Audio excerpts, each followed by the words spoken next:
Austin Daly. Tell us about Daly's reemergence. Well, again, we were just trying to make sure that we've got some guys out here that can, they've taken reps, that know what's going on. So we called Dustin, and he came out. So it gives us just another guy. So it allows us to practice and do the things that we need to do. Anything new with Perry?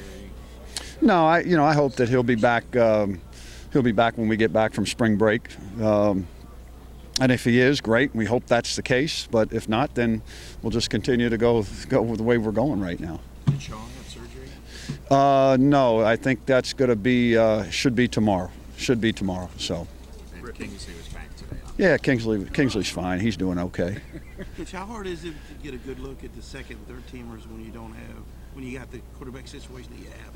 Well, again, I thought those guys are out there, executing and doing things. I think we're able to be able to run a practice. I think that's the thing. Those guys are getting good reps, and they're running their deals and all that stuff. So, we're getting a chance to evaluate them all. So that's not an issue.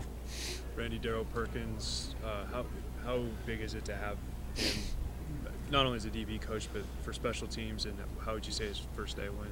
Well, Daryl got in yesterday around 1 o'clock, and finished all the paperwork and did all those sort of things. The good thing, Daryl's an excellent coach, and he's an excellent technician. He's a very good recruiter. He relates well to the kids, and today he comes in and he's been involved, with this system that we're using.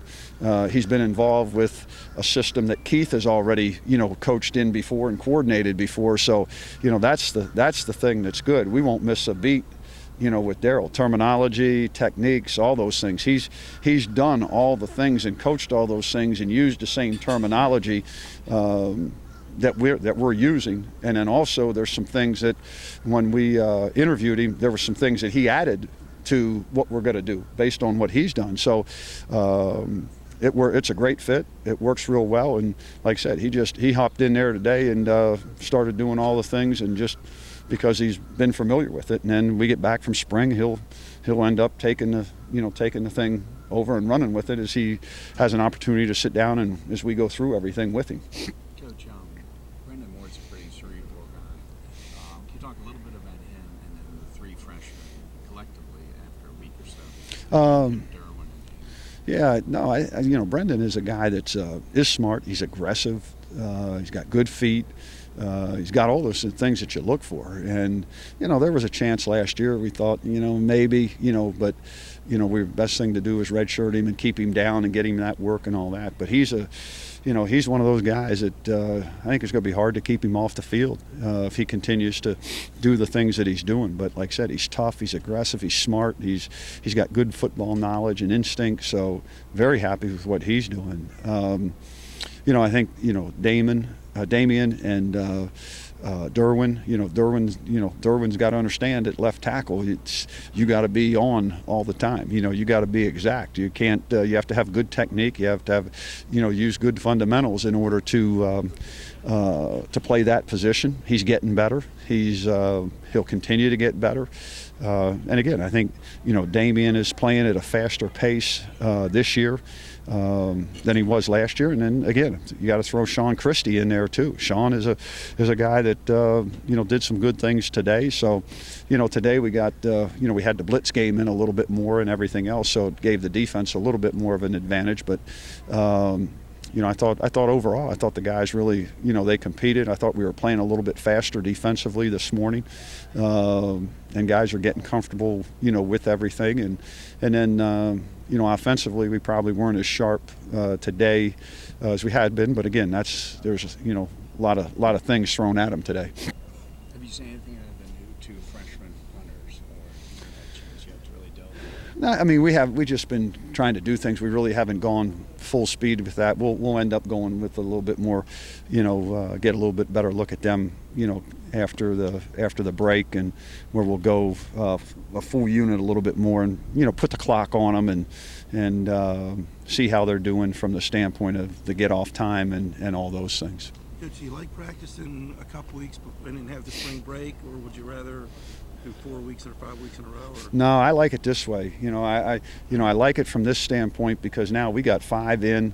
We've got the whole, for the most part, the stuff that we're going to install this spring, offensively and defensively, we've got in.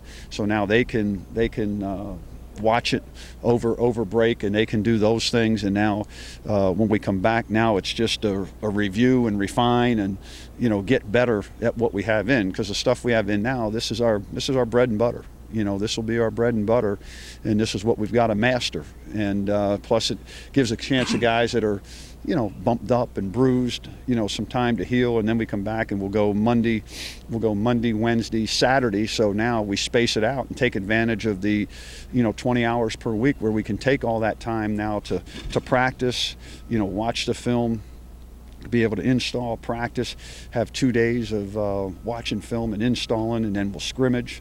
And then they're off on Sundays, and then get back at it. So I think it gives us the best opportunity to maximize the time that we have. But no, I like getting them in. I wish we could have had 6 in, now, but because of the weather, we weren't able to get the 1 in. But I think the kids like it that way too. It breaks it up a little bit, so they have it. Now they come back and like I said, it's we'll come back and just really kind of get better at all these things that we've just installed. Randy, what about Albert Reed and him coming back from injury, missing a lot of last year, and where would you kind of assess where the running backs are right now? I think our running backs are running hard. I mean, I see more of a downhill, aggressive approach with those guys. Between Brandon and Jaquil and Albert. I see those guys running a little bit more physical than what I've seen before. So, that's good. But Albert's doesn't show any ill effects to, the injury. And, but I like the way those guys have been playing. With the hitting today, did they jump out? No, not really. I mean, we wanted to get some, today was a B day for us, so we had a chance to, get tackling. I mean, we can have the 3 scrimmages, which we'll have on the Saturdays once we get back. And then we have 4 days where we can have, the tackling. We had the one the other day with the short yardage and goal line stuff, and then we had today, and then we'll have 2 of the Wednesdays, when we come back, and then we have our thud days on. We'll have our thud days on Monday. And do that. But again, it's just that getting the guys used to using good form and, taking the proper angles and things like that. And, I thought there were some good plays. But the biggest thing I think is guys are working. I like the enthusiasm. I like the effort that they're having. And now, like I said, when we get back, we'll just keep getting better at what we're doing. Where are you headed for spring break? Fort Lauderdale? I'm going to Florida. Not Fort Lauderdale, but I'm going to enjoy spring break. That's for sure. So I don't know who's more excited, the kids or the coaches, for spring break this year. It's been a grind. Since the bowl game with recruiting and everything else, and really haven't had a chance to get a break. So tomorrow or Friday at noontime, coaches are off until we get back here on Monday morning, on the 23rd to start practice. So, we're looking forward to it. I know the kids are looking forward to it. So we'll all enjoy ourselves, and then we'll come back and get back to work and get better. Coach, after the first 5 practices, did you meet your expectations, what you would hope to be at this point heading into spring break? Yeah, I was. I mean, my big thing is we wanted to put all this stuff in, and the guys are doing it. Is it perfect? No, it's not perfect. It's not going to be perfect. But I've been pleased with the mental process, of what's taken place. And to me, that's what you want. And now, as we get back, and then when we start getting into the scrimmaging, we'll see a little bit more. But again, the whole thing for me is I see guys getting better. And that's what to me spring is all about, is getting these guys better, fundamentally, getting them better with technique, getting them better to understand the system, and playing faster. So no, I'm pleased with where we're at, and again, my whole thing is I just want to see guys get better, and I see guys talking more, I see guys communicating more, I see guys having more confidence in what they're saying and what they're doing, and really that spring's about development. It's not about being the finished product. It's about developing these kids and getting them better, and then giving them the tools and things that they got to continue to work on, through the summer collectively and together, and then coming back here in August being ready to go. Thanks, All right. Rich. Thanks. Appreciate it.